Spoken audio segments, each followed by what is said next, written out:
মানে আমি এই প্রধানমন্ত্রী এবং রাষ্ট্রপতি কে হবেন এই প্রশ্ন নিয়ে নানান ধরনের সোশ্যাল মিডিয়ায় ছয়লাভ।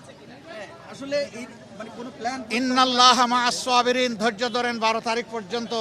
13 তারিখ নতুন সূর্যের উদয় হোক, ইনশাল্লাহ আপনারা এই দেশে কাঙ্ক্ষিত প্রেসিডেন্টও পাবেন, ইনশাল্লাহ প্রধানমন্ত্রীও পাবেন।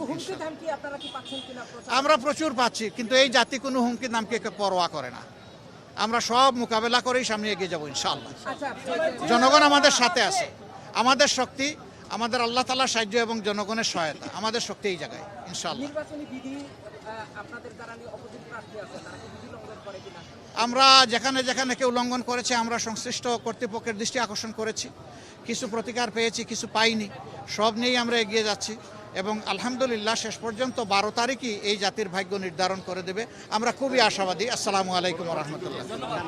সবচেয়ে সুস্বাদু হালিম রাঁধুনি হালিম, হালিম হোক রাঁধুনি হালিম। বাংলাদেশ এখন আল্লাহর মেহেরবানিতে নির্বাচনী প্রক্রিয়ার উপরে একেবারে শেষ প্রান্তে এসে দাঁড়িয়েছে।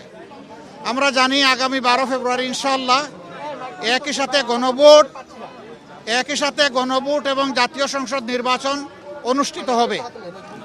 এই গণভোটটা হচ্ছে মূলত বাংলাদেশকে একটু পরিবর্তনের ধারা রাজনীতিতে তুলে আনার জন্য, সংস্কারকে হা বলার জন্য, যা আমাদের গোটা জাতির প্রত্যাশা এবং বিশেষ করে যুব সমাজ এবং মা বোনদের প্রত্যাশা, সেই জায়গাটা তৈরি করার জন্য ইনশাআল্লাহ গোটা জাতি আমরা গণভোটে হা বলবো। তারপরে আসে সরকার গঠনের জন্য ভোট।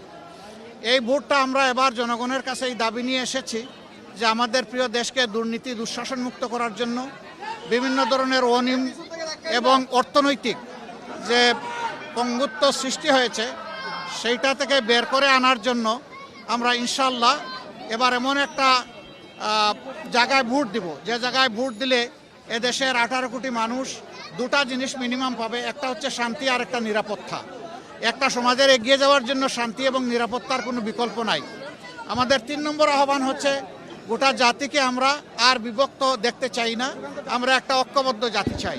এই জন্য 11টি দল আমরা একসাথেই নির্বাচন করছি। আমাদের স্লোগান হচ্ছে ঐক্যবদ্ধ বাংলাদেশ। সেই ঐক্যবদ্ধ বাংলাদেশটাই আমরা আগামীতে গড়তে চাই এবং তরুণ সমাজের হাতে আমরা এদেশের চাবি তুলে দিতে চাই। আমরা বিশ্বাস করি আমাদের তরুণ সমাজ ইনশাআল্লাহ তারা সঠিক পথেই দেশকে নিয়ে যাবে এবং দেশ অগ্রগতি উন্নতির দিকে যাবে। ওই ফেসিবাদী কায়দায় আর আমরা এই দেশ পরিচালিত হোক এটা চাচ্ছি না। আমরা যেখানেই গিয়েছি আলহামদুলিল্লাহ মানুষের সীমাহীন ভালোবাসা আমরা অনুভব করেছি এবং চতুর্দিকে এখন একটা বাঁধভাঙা জোয়ার শুরু হয়েছে, সেটি হচ্ছে পরিবর্তনের পক্ষে। আর পুরানা ধারার ওই রাজনীতিটা জনগণ আর মোটেই চাচ্ছে না। জনগণ চাচ্ছে নতুন ধারার একটা রাজনীতি শুরু হোক, যেটা হবে ইতিবাচক, যেটা হবে জনগণের শাসন, যেটা কোনো দল অথবা কোনো ব্যক্তিতান্ত্রিক বা পরিবারতান্ত্রিক কোনো শাসন হবে না। আমাদের অঙ্গীকার একেবারেই স্পষ্ট, জামাতে ইসলামী কোনো দলীয় সরকার গঠন করবে না। আল্লাহ যদি আমাদেরকে সুযোগ দেন তাহলে আমরা ইনশাআল্লাহ ঐক্যবদ্ধ সরকার গঠন করব এবং সেই সরকার হবে জনগণের সেবক। এই সরকার জনগণের মালিক হবে না। আমরা সেবা দিতে পারলেই আমাদের রাজনীতি সফল হবে ইনশাআল্লাহ। আপনারা এসেছেন, আপনাদেরকে ধন্যবাদ। আমরা বিশ্বাস করি এই বীর জাতি আগামীতে কোনো বাধা মানবে না, কারণ গুলি মোকাবেলা করাই তো জাতি এই 12 তারিখের দিকে আসছে। কাজেই কোনো বাধা ইনশাআল্লাহ মানুষের ভোট দান থেকে বিরত রাখতে পারবে না ইনশাআল্লাহ।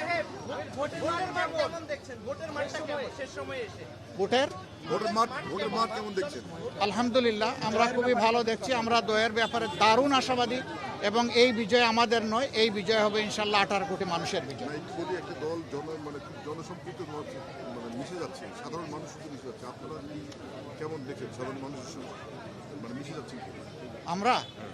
আমরা তো সাধারণ মানুষ, আমরা কি অসাধারণ মানুষ? আমরাও সাধারণ এবং সাধারণের সাথে পানির মতো তরল হয়ে আমরা মিশে গেছি এবং জনগণও আমাদেরকে সেইভাবেই ওয়ার্ম রিসিপশন জানাচ্ছে, উষ্ণ সম্বর্ধনা জানাচ্ছে। আলহামদুলিল্লাহ আমরা জনগণের ভালোবাসায়, সমর্থনে, দোয়ায় আমরা আসলেই অভিভূত, একদম অভিভূত।